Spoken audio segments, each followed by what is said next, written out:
Crude oil isn't going away soon. Have a great new year, Ronald Stein. Armando, glad to be aboard. Ronald, you always correctly say that we use 6,000 products that are made with oil and have no raw material substitutes yet. iPhones and Samsungs and others are not manufactured with renewable energy. And you said every time you are saying ships and jets cannot move with Tesla batteries. So, Correct. Ronald, my question for you is the energy transition not happening? Is something fake? Well, Armando, I think the biggest confusion is the word energy. People are relating wind and solar energy, and they're comparing that to crude oil energy. But wind and solar do something totally different than crude oil. Now, there's three fossil fuels. We've talked about this. There's coal, natural gas, and oil. Now, coal and natural gas is heavily used to generate electricity, but oil is virtually never used to generate electricity. In fact, it's black tar. It's useless unless you can refine it into something usable. And so when it's refined, yeah, it makes the 6,000 products we did not have 200 years ago. But wind and solar can make nothing. All they can do is generate electricity. And, if you take a look at the basics, wind turbine components and solar panel components are made with the oil derivatives we manufacture out of crude oil. So if you get rid of crude oil, you're going to get rid of wind and solar and, the air conditioners you have. I mean, all the products we have in our daily life. So, yeah, like I said, that's the confusion, I think, among all the politicians. They're confusing the word energy. They really got to talk about, do you want electricity or do you want products? Because wind and solar can only generate electricity. They can manufacture nothing for humanity. Mhm, mhm. There is a point that I would like to stress with you, Ronald. SP Global published the following: fossil fuels, coal, crude oil, and petroleum, natural gas liquids, and natural gas itself are the primary source of basic petrochemicals, but only about 9 to 10% of global fossil fuel production is ultimately used as a petrochemical feedstock. Their primary use remains the production of energy. And my questions are, where do lubricants come from? Because they are lying. Asphalt.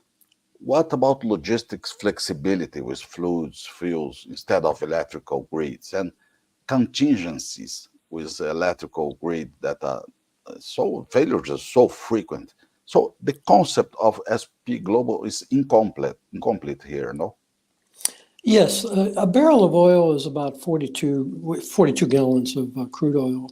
And statistically, depending on the refinery and the needs of the local community, usually about half of it is manufactured into fuels, different fuels. You got gasoline and diesel and aviation fuel and low-grade bunker fuel for ships and higher grade stuff for the space program. And the other half, it's usually about 50-50. Half is going into different fuels and half of it's going into the different petrochemicals that makes all the products in our daily lives. You remember, Armando, 200 years ago, we had no medical industry. We had no telecommunication industry. And, transportation didn't exist. There was no infrastructures. There was no ships, 200 years ago. There were no planes 200 years ago. And, today we just take it for granted that those products are there and they'll continue to be there. And wind and solar are going to make them. Well, that ain't going to happen because wind and solar don't make anything. Yeah, we have some technical promise somewhere, but it's okay. Now it's Okay. working well. Uh, yeah, yeah, it's interesting. And uh, let me ask you: you worked for a international company, very strong one, for a constructor company, I suppose, in the past. And now we have the following message. Let me show you. Uh, States sue 3M and DuPont over toxic forever chemicals found in drinking water.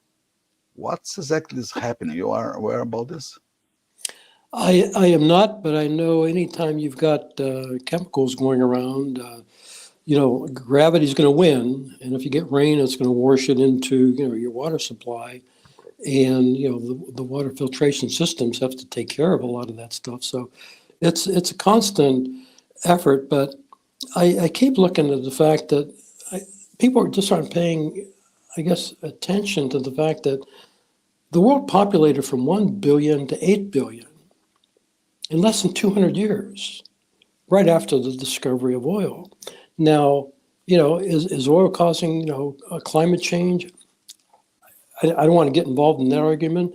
I'm really just taking the point that before you get rid of oil, you got to have a backup plan because today we got 8 billion people. We're feeding them, and we can grow food in any country and transport it to a different country by a ship or plane.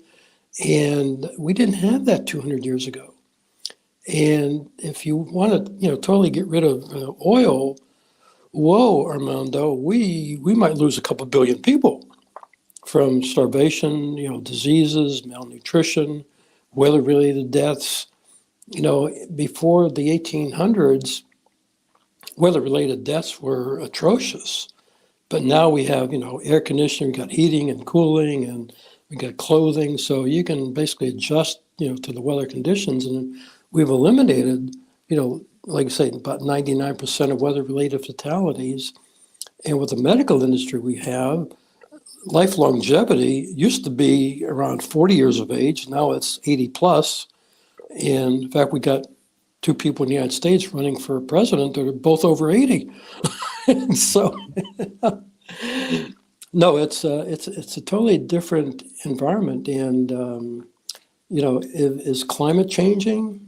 I don't know, but I do know that if you take the route of getting rid of oil before you have a replacement to feed our materialistic society, yeah, we're going to lose a couple billion people. Yeah, yeah. We have a comment here. Let me uh, from Jake. Exactly. Exactly. Agreeing with you on your comment. Very Right. good. But let me add something in terms of this type of company, chemical companies. Yes. Probably the government is focusing on these companies to try to, let's see, make some kind of disturbance for them because they use naphtha and natural gas for primary feedstock. No. Right. Right.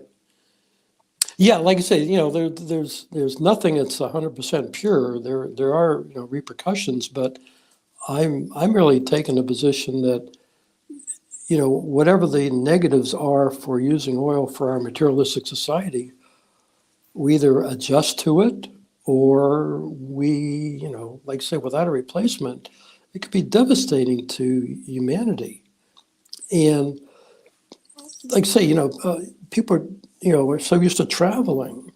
The fact that we now have 20,000, 25,000 commercial aircraft. We got 14,000 military aircraft. These things didn't exist 200 years ago. And, here in the United States, our President Biden, he's flying around in a 400-ton Air Force One. It's going to take more than a couple batteries to keep that up in the air. Let me show that Jake is agreeing with you regarding the per of to global population, gents. He's saying that your points are accurate. Great. Yeah. You, in a different time, we talked before, and you said that military are not, they are too quiet. They are not providing the top government about the crisis that can come with electricity everywhere. Well, So exactly. explain And a little bit more this. I've been concerned that there are no conversations going on. I mean, take in the United States, President Joe Biden. He's got a lot of generals who report to him: the Army, the Navy, the Marine, the Air Force, the space program. Not one general has asked him the question, how are we going to run our military without fuels for ships and planes? And how are we Do going you to get the suppose? products to our, Yeah. troops? Because all the products are made with oil derivatives. Do you suppose that with the new government on October or November election may be different? The other president or the new president can receive better this. I don't know. Like I say, I would love to have a conversation. And right now, you know, I'm here in California, Governor Newsom, and he's the same as President Joe Biden. He'll speak into the microphone, but he won't have a conversation. Authoritarian. Yeah, because, when I, fly in an airplane, take a step back and take a look at the airplane. Look at the size of that thing. Say, my God, you want to get this off the ground? And you want Yeah, to yeah. travel, 14 hours to go to Australia? And Jake is saying that landing is the issue with planes' weight, as you state. Exactly, with batteries. Imagine battery replacing jet fuel. It's impossible It is nowadays. impossible, but like I say, even if you did have the battery, how are you going to make the airplane? The airplane is, 100% of all the components, the upholstery, the electronics, the telemetry, it's all made with the oil derivatives manufactured from crude oil. It's the same thing with electric vehicles. Electric vehicles are 100% petrochemical vehicles. What part was not made with oil derivatives? And then you have a battery, No, no. to operate it. Yeah. Yeah. And see, Jake is very active. Thank you, Jake, for coming and making these comments. 83% of world's GDP is derived from petrochemical products. Daniel Yergin said, according to Jake, I'm not sure about these numbers, but he is saying that Yeah, 83%. yeah, Jake, I don't know about the percentage, but even Jake or Manu, take a look in your house, the hospital, where you go shopping, try to identify something that was not made with fossil fuels. And all the offices, to be productive, especially now, since we're so virtual, everything's electronic. And if you get rid of fossil fuels, this conversation just came to an end because the iPads and Yeah, iPhones go yeah, away.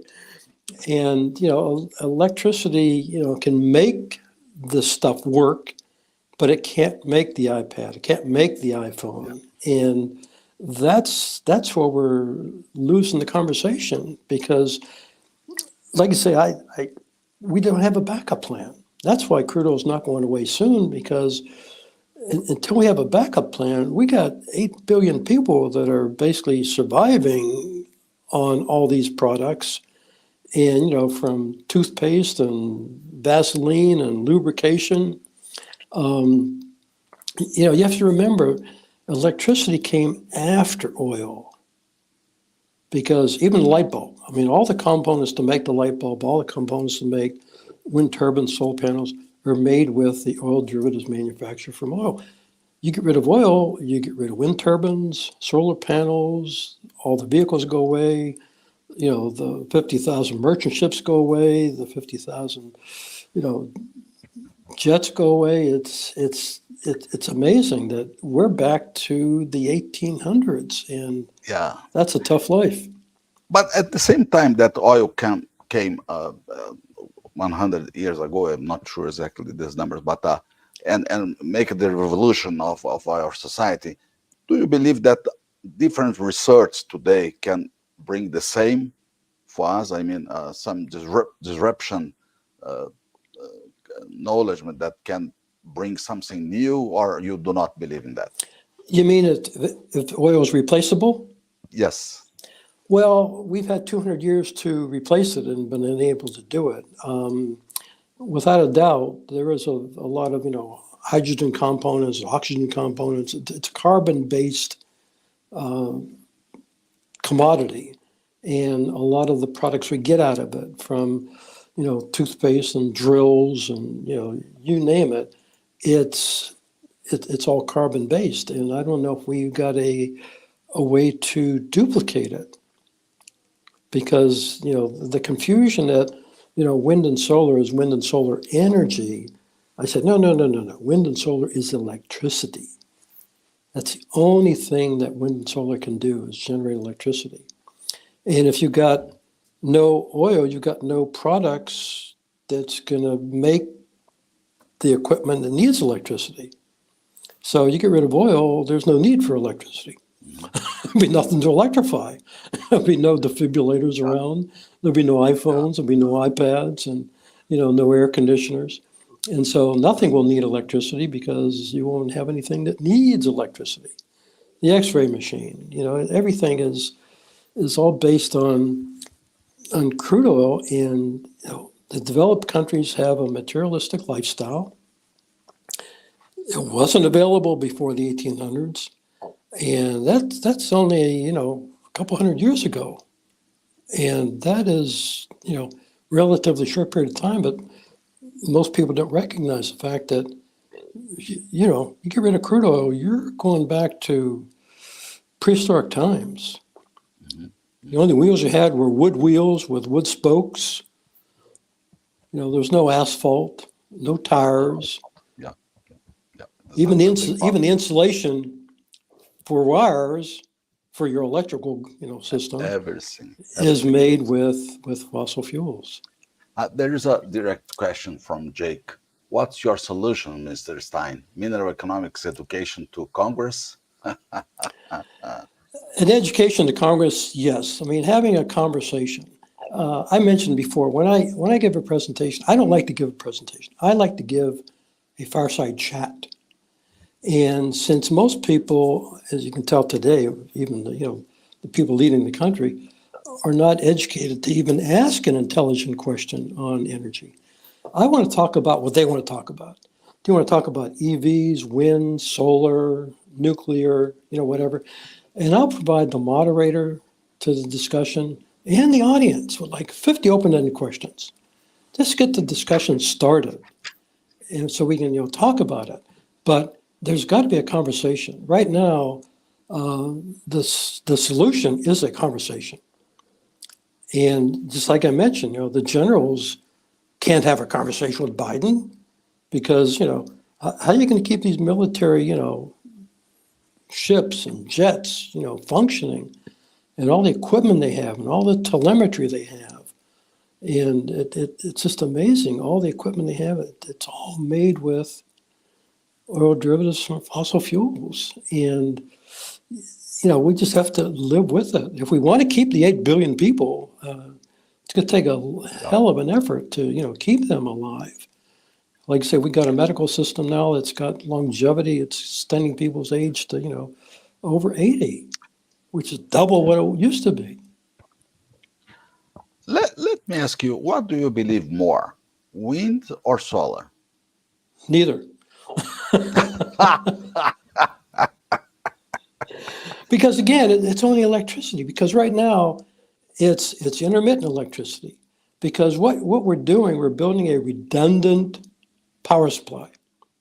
Because if you got wind and solar, if you want an operating room to operate, you need a backup plan. And the backup plan is you got coal-fired power plants, natural gas power plants, nuclear power plants.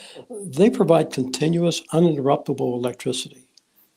And so by building wind and solar, you're only providing intermittent electricity. You can't run the world on intermittent electricity. You can't run a business on intermittent electricity. And then, depending on, I'm here in California, we have got the most temperate climate in the world, which is great. But if you're in the Midwest of the United States and you get, hailstorms, or you get, tornadoes, in Florida, Hurricanes. you need continuous electricity to keep your business running, to keep the hospital running, to keep the airport running. And, if you're all your electronics, telemetry, coordinating all these planes is based on wind and solar electricity, I'm not sure I want to fly. Because, if the wind stops blowing, the sun stops shining, you may not have electricity to tell the plane where he's at. And how much do you believe in EVs? 0 or 100? Close to zero. Well, as an And engineer, I thought the hybrid was phenomenal. The yes, hybrid, I believe the same. you double the gas mileage and you buy hundreds of Yeah, years to develop battery technology. that's right. But the mission of our policymakers has been so strong that for all the auto industry to meet the emission regulations for their entire fleet, they had to eliminate the gas engine in the hybrid. So most automobile manufacturers today are 100% EVs or nothing. There's very few hybrids. You'll see a couple if that fits into their calculation. But yeah, it's all EVs. And, again, if you're in Alaska, I'm not sure I want to drive an EV in Alaska. Impossible to, yeah, impossible to use. If it's Exactly. cold, you want your heater to keep you warm, but Armando, the heater runs off the battery. Yeah, that's right. And if That's you're right. in Arizona in the summer and it's 118 degrees outside, you want your air conditioning running. But Armando, the air conditioning runs off the battery. Yeah, yeah, So that's right. it's Yeah, no, I like you say, I really was hoping the hybrid would really catch on it because is a good solution. Yes, yes, it is. exactly, like you say, you keep the mileage, longevity, and But yeah, with the independence of oil and of right. fluid. Let me show you a question from Garrett von Krusik. Sorry by my pronounce. Green energy is produced and refined by fossil fuels, and every green product requires plastics. Oh, exactly what you say, which is most reliable and efficiently sourced from fossil fuels. True. Seems like you. Garrett, I would like Garrett to use the word, instead of green energy, talk about what it really is. It's green electricity, which is produced and refined by fossil fuels. And the green products, wind and solar make no products.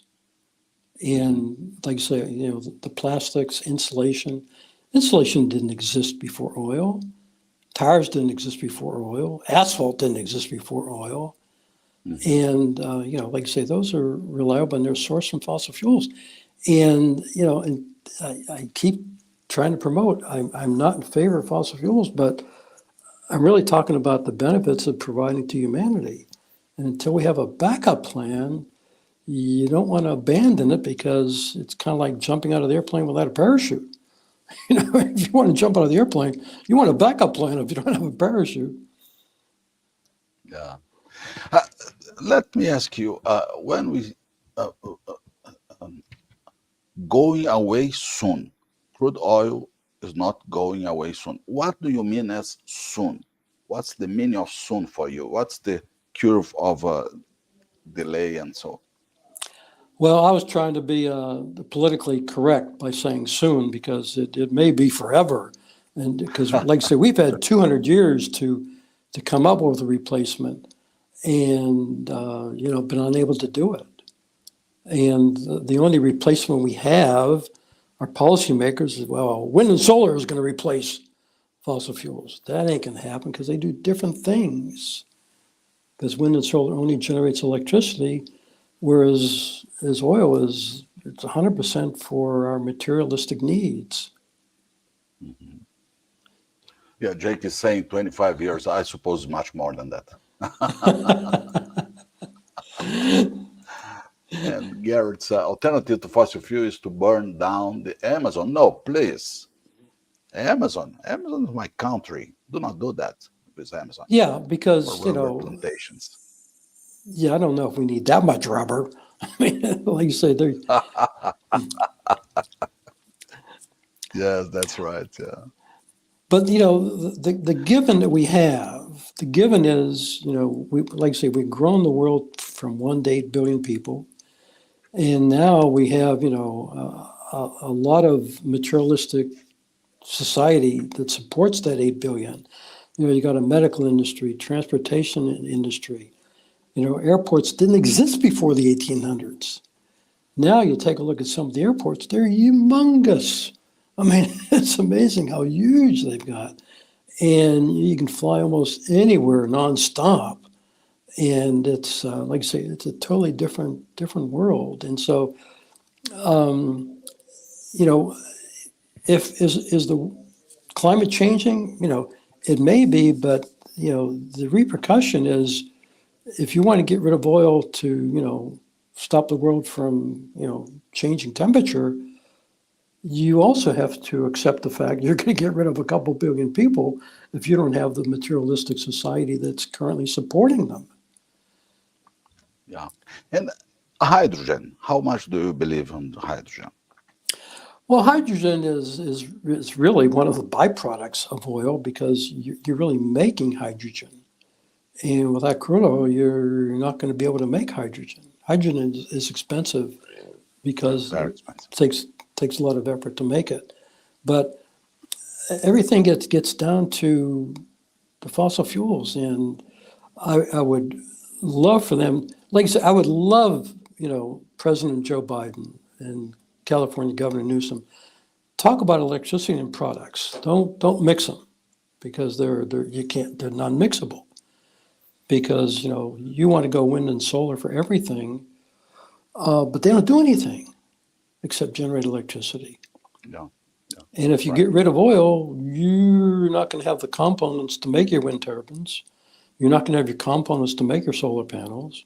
You're not going to have the components to make your EV vehicles, and the tires, the insulation. I mean, it really gets down to the basics that electricity came after.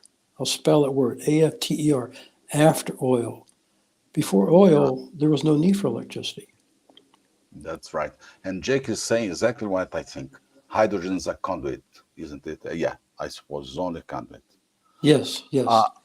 and he is making another Garrett and killed the earth based on. Oh, there is a person, very important, a director of our agency in Brazil, Claudio. What do you think about alcohol-powered cars in Brazil? That's Well, a good question. alcohol powered cars is fossil fuels. Alcohol comes from fossil fuels. Yeah, but ethanol from sugar cane and from corn. Well, I'm not sure you're going to be able to get enough ethanol from sugarcane. There's not enough sugarcane in the world to do that. No, no, Yeah. that's right. But in Brazil, is 27% of gasoline is component by ethanol. Yes, but It's a very, very like I high say, level of ethanol. you know, you really get down to the basics. We got 8 billion people, and that's what we're trying Yeah, to yeah, support. Now, there that's is, right. And little some place, solutions here yeah, because you and can come some, up with the problem is whatever solution you come up with, you have to commercialize it. That's the challenge. yeah, that's You right. might be able to, run a car on French fry grease, but Armando, there aren't enough French fries being eaten Yeah, to make that much grease. And so, yeah, you might be able to, work something in a small scale, but commercializing it, yeah, yeah. For to that's replace oil, it's impossible. Yeah, yeah, yeah, that's the challenge. So there's you can come up with individual solutions. Um, like I said, battery operated cars, they have their position, but for the masses, for the 8 billion, that's going to be a real challenge. yeah, yeah. Garrett, the engine components faster and also requires more land, which yeah, yeah, that's right. That's right. Because ethanol cannot be produced everywhere. So it's in Brazil, in some countries with a very climate, very very funny. Uh, Renault French. I can Renault French fry. Yeah. Okay, that's a joke for sure. French fry hybrids. It's very funny. Well, Yeah. that's a challenge. Is like I say, whatever But solution you okay, come up with, what? go No, ahead. please go ahead. Yes. You really have to think how you can commercialize whatever solution you have. There's no silver bullet answers. And before you jump out of the airplane without a parachute, you want to make sure you've had a conversation that you've got your bases covered.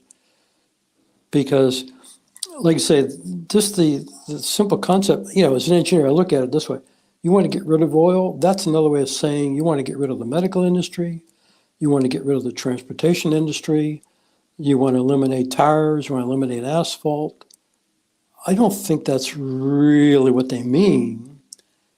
And so they're confusing the fact that wind and solar is going to run the world. Well, ain't going to happen. Okay, Greta Thunberg would ask you, what are the alternatives? The alternatives to oil, Sure. right now, like I say, we've had 200 years to come up with a replacement. I would like to ask her, how would she plan to keep 8 billion people alive without crude oil? Kind of like throw the question back at her. Yep. She's saying, crude oil is the demon. I'm saying, crude oil is the thing that got us to where we're at. We live a pretty good lifestyle. She flies around in large planes, and they're not operated by batteries. So, Yeah. Uh, Garrett is saying that U.S. is only importing corn from Brazil because of it. No, it's the opposite, Garrett. Sorry, I worked with these things in Houston. Brazil is importing ethanol from Sacramento, corn made ethanol, and we are importing to the northeast part of Brazil. So it's a shame because we are importing from the United States that the cost probably is much more but higher than Armando, here. think about it. The fact that we've eliminated like 99% of the weather-related fatalities, if the Earth is changing by half a degree, I mentioned I'm here in California. Our temperature change is like 40 degrees in one day. If it's 50 degrees in the morning, it could be 90 in the afternoon. Am I going to distinguish a 0.5 degree difference? It's like I say, we'd be able to adjust and eliminate most of the weather-related fatalities. And if the temperature is going to change by half a degree, I think we can adjust to that. I don't see that, being the thing that's going to, eliminate the population of the world. Yeah, that's right. That's right. So no alternatives, long time, and waiting for research to solve the problem, but it's not expected to have something new in the next decades. Yes, and like I said, I just encourage, we got to have conversations because, like I say, take a look at what we've developed in 200 years, and can we replicate that without oil? Right now, I think the answer is no. But we're doing a lot of effort through policymakers and policy advisors and politicians and our silent military that won't ask the question. Yeah, like I say, I think, heading to a doomsday scenario. And I just feel I've got empathy for the 8 billion people. If we don't keep crude oil providing the materialistic needs, like I say, everything becomes relative. You get used to having air conditioning, used to having clothing, and it's kind of like if you want to become homeless overnight, that's going to be a drastic change. And take a look at the homeless. Right now, they live in sleeping bags and tents, which are made from fossil fuels. You get rid of oil, you'll get rid of the Yeah. homeless because they'll be Let, sleeping in.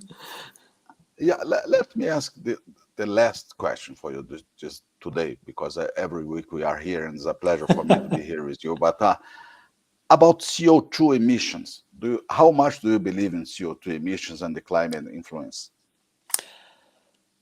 My opinion without a lot of investigation is I think it has zero impact.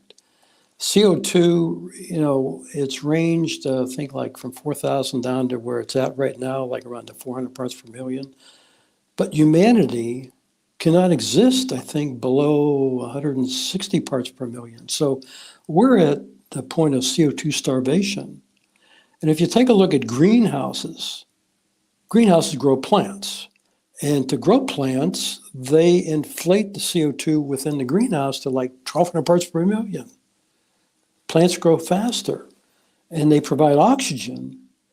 And the oxygen, allows plants to grow, food to grow. Yeah, I think right now humanity is at a point of CO2 starvation.